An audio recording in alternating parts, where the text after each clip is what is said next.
Good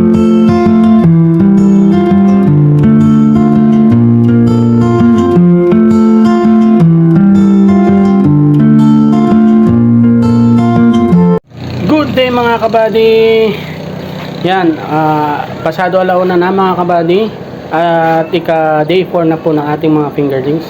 At kanina po ay pumunta kami sa palengke at bumili na kami ng pagkain nila. Yung ipapakain po natin sa kanila ay yung Fry Booster 1. Yan, pakita ko po sa inyo mga kabady. Yan, so bali 5 kilos lang to mga kabady yung binili ko. Kasi nung first time na bumili ako, sabi ko isang sako. Akala ko 5 kilos lang yun. Yun pala 10 kilos. So sobrang dami. Kaya ngayon ang ginawa ko, dahil pwede naman yung patingi-tingi, kumuha lang kami ng 5 kilos ni Mrs. So magtitimbang lang ako ng 300 grams. Yun yung start na doon tayo mag-i-start ng pakain. So titignan natin kung mas madali ba nilang maubos yun. Then sa mga susunod na araw ay magdadagdag tayo. Yan, so magtitimbang na tayo mga kabady. Yan, so start na ako magtimbang. 267 na. Bali ganito yung ginagawa ko nung unang unang pag-grow namin ng tilapia mga kabady. Lahat ng pinapakain ko sa kanila tinitimbang ko talaga. Yan, so naging maganda yung result. So pagpapatuloy lang natin yon. Yan, so pasensya na din pala sa background ngayon kasi may problema yung solar namin, kaya yung aming diesel pump yung pinapagana. Yan, so tara sa likod magpapakain na tayo mga kabady.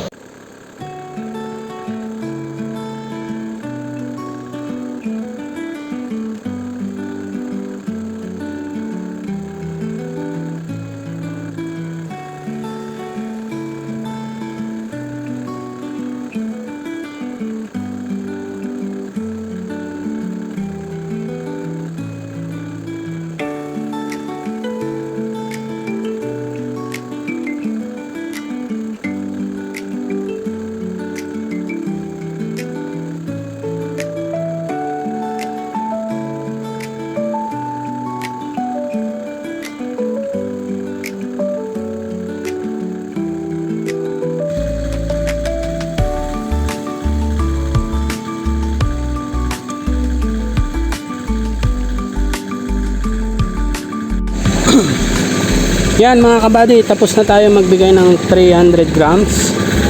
So ito sila oh. Yan. Sila mga kabady. Nakukulit. Yung iba nandun. Yan yung iba, tara punta tayo doon. Yan, pasensya na lang sa ingay kasi yung diesel pump nga yung ginagamit. Yun, ang dami pala nila dito. Nakikita nyo ba? Yan sila. Yun, oh.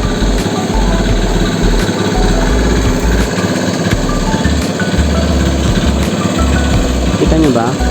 Ito, mas marami ng konti. Yan, oh, diba? Nakikita nyo sila. Oh.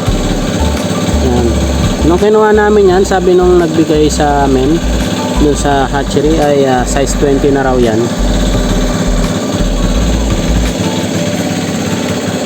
Ngayon ko lang sila nakita na ganito karami. Kasi nung last 3 days, pailan-ilan lang yung nakikita ko. Pero nung nagsabi na tayo ng Fry Booster 1 na yan, nagkukumpula na sila mga kabady. Oh. Kumakain sila.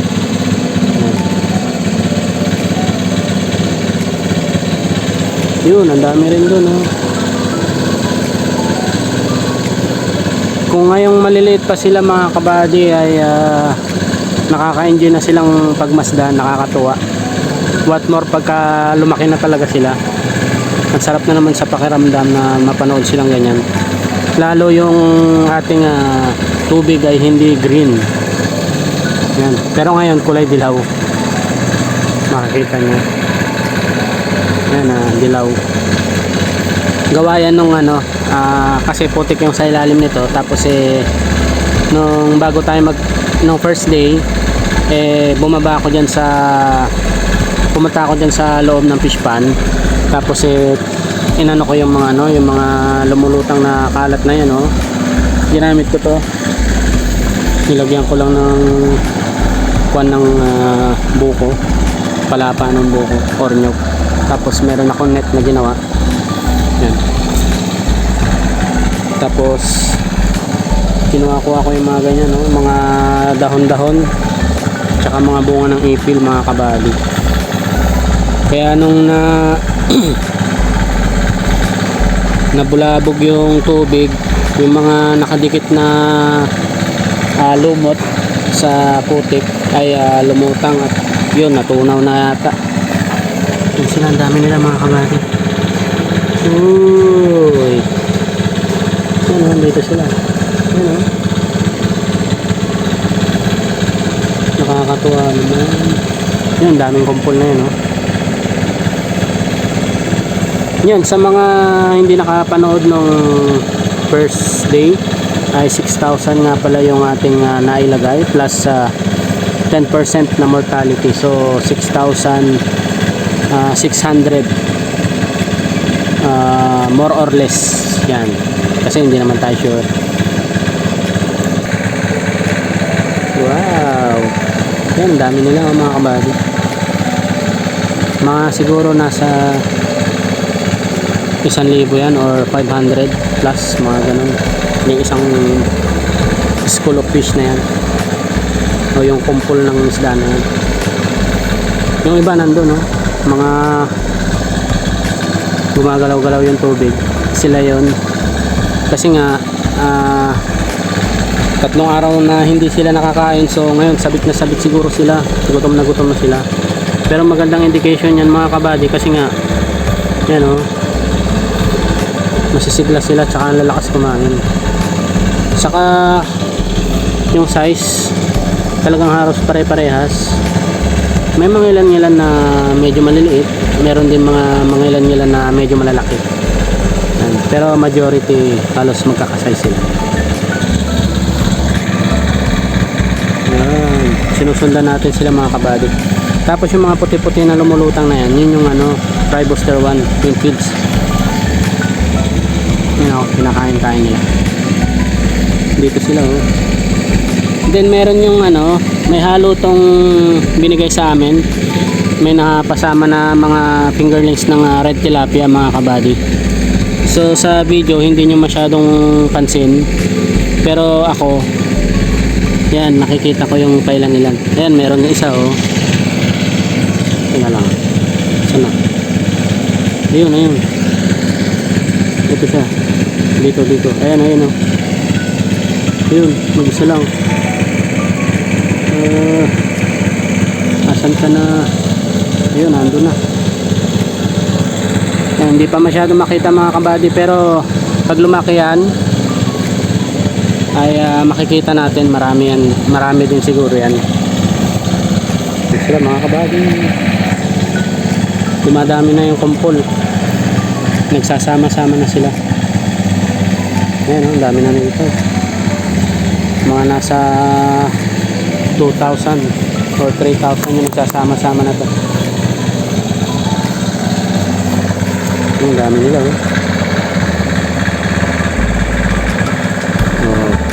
yan yung mga bula-bula na puti na yan, yun yung feeds.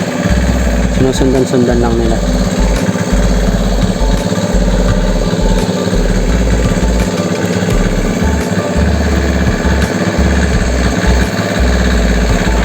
Yan, so update ko na lang ulit kayo mamaya, mga kabady, para hindi naman masyadong humaba yung video.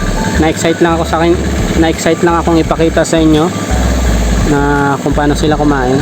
Yan, so mamaya ulit, mga kabady. Yun, update, mga kabady, alas 4 na at magpapakain na tayo. Magmamadali na ako magpakain, gawa ng uulan na naman, mga kabady. Tignan nito. Yan na naman, mga kabady, malapit na. So magpapakain na ulit ako. Samahan niyo ako, mga kabady.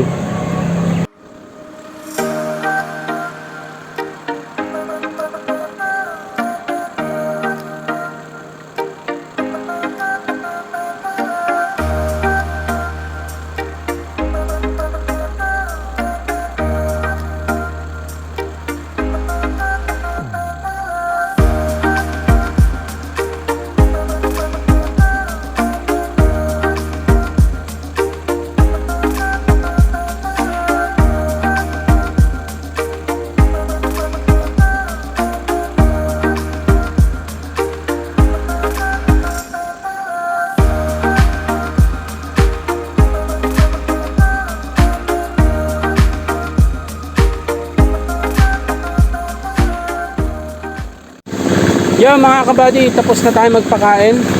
Medyo minadali natin gawa ng malapit na yung ulan. Kita nyo ba yan sa likod ko? Ayan o, maitim na ulap. Malakas na naman yan. Kaya binigay ko na lahat yung pagkain ng ating fingerlings.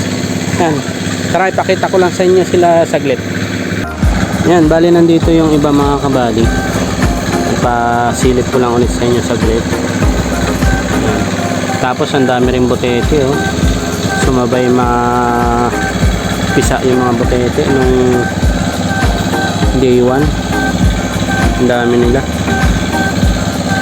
Pero okay lang naman yan dahil hindi naman sila magiging threat sa ating mga fingerlings. Pero kaagaw nila yan sa pagkain. Pero okay lang.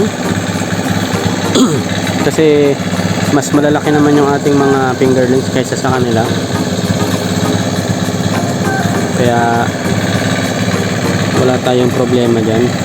Pero nung first grow po natin, ang naging nakita kong mali ay yung naglagay kagad tayo ng tubig.